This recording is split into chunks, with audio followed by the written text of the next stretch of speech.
Assalomu alaykum. Ushbu videoda siz bilan rus tili dasturidan foydalanishni qisqacha o'rganib chiqamiz. Mana rus tili dasturini ishga tushiramiz. Ushbu ko'rib turganingiz rus tili dasturining bosh oynasi hisoblanadi. Sozlash bo'limi orqali foydalanuvchi interfeysini ruscha yoki o'zbekcha qilishligimiz mumkin bo'ladi. Mana nazorat bo'limiga kiramiz. Nazorat bo'limi quyidagi qismlardan tashkil topgan: lug'at 1, bonus, so'zlashgich, lug'at 2. Lug'at 1 bilan tanishib chiqamiz. Mana bu yerda so'zlar ro'yxati keltirilgan. Ixtiyoriy bitta so'zni tanlash orqali uning talaffuzini eshitishimiz va tarjimasini ko'rishligimiz mumkin bo'ladi. Tanlanilgan so'zning tarjimasi pastki qismda berilgan. Mana o'zbekchasi beriladi. Предметы. Предполагаемый. Предпочитал. Предприятие. Xo'p, agar biz so'zlarni avtomat ravishda o'qilishligini xohlasak, mana o'qish tugmasini bosishligimiz mumkin bo'ladi. Bu yerda mana takrorlanishlar soni 2 qo'yilgan. Buni ixtiyoriy oshirib yoki kamaytirishimiz mumkin o'zimizni ehtiyojimizdan kelib chiqqan holatda va har bir talaffuz qilinadigan so'z orasidagi pauzani ham ko'paytirib kamaytirishligimiz mumkin. Bu bizga o'zimiz talaffuz qilib olishligimiz uchun lozim bo'ladi. Mana o'qish tugmasini bosamiz. Предприятие. Предприятие. Представлять. Представители. Представители. Представитель. Представитель.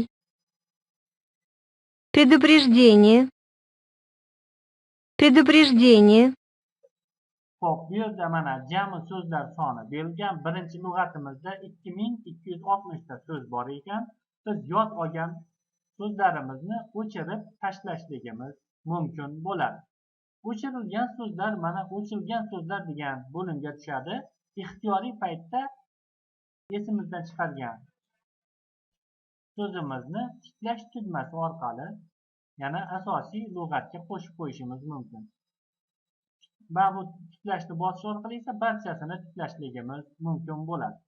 Va hozir sizlarga tushuntirib o'tayotganlarim barchasi mana yordam bo'limida berilgan. Yordam bo'limida berilgan. Buni o'zingiz ham ko'rib chiqishligingiz mumkin bo'ladi. Nozik qisqacha tushuntiryapman. Mana so'zlarni nazorat rejimida ko'rishga kiradigan bo'lsak, mana bu yerda har bir tugmani nima vazifa bajarishligi yozib o'tilgan. Buni o'zingiz qisqacha ko'rib chiqasiz yordam bo'limi orqali. Endi test bo'limi bilan tanishamiz. Mana so'zlarni biz mana aralashtirilgan holatda ko'rishligimiz mumkin ekan, chunki bu yerda 2000 dan oshiq so'z bo'lganligi uchun aralashtirish tugmasini bir marta bosishlik orqali so'zlarni aralashtirilgan holatda ko'rishligimiz mumkin. Хор. Обстоятельства. Хвалил. Пока. Приправа. Test bo'limi orqali biz yod olingan so'zlar bilan tanishamiz. Masalan, millat degan so'zning mana bu yerda ruscha tarjimasini topishlik bizdan talab qilinadi. Agar biz so'zni noto'g'ri topadigan bo'lsak, uni pastda tarjimasi beriladi. Qachonki biz to'g'ri topadigan bo'lsak, so'z talab qilinadi va keyingi so'zga o'tiladi, keyingi savolga o'tiladi. Национальность. Va hokazo mana shu tartibda test jarayoni amalga oshiriladi. Orfografiya bo'limi orqali siz to'g'ri yozishni o'rganishligingiz mumkin bo'ladi. Mana so'zni agar talaffuzini yana bir marta eshitishlik uchun mana o'qish tugmasini bosishimiz mumkin. Национальность. Shu yerda yoziladi. Agar biz yozishlikda qiynalsak, F1 tugmasi orqali to'g'ri yozilishligini ko'rishimiz mumkin. Ближайший. Считать. Xo'p. Endi siz bilan so'zlashgich bo'limi bilan tanishib chiqamiz. So'zlashgich bo'limida gaplar berilgan bo'lib, o'zimiz xohlagan mavzumizni tanlab, shu mavzuga oid so'zlarni o'rganishligimiz mumkin.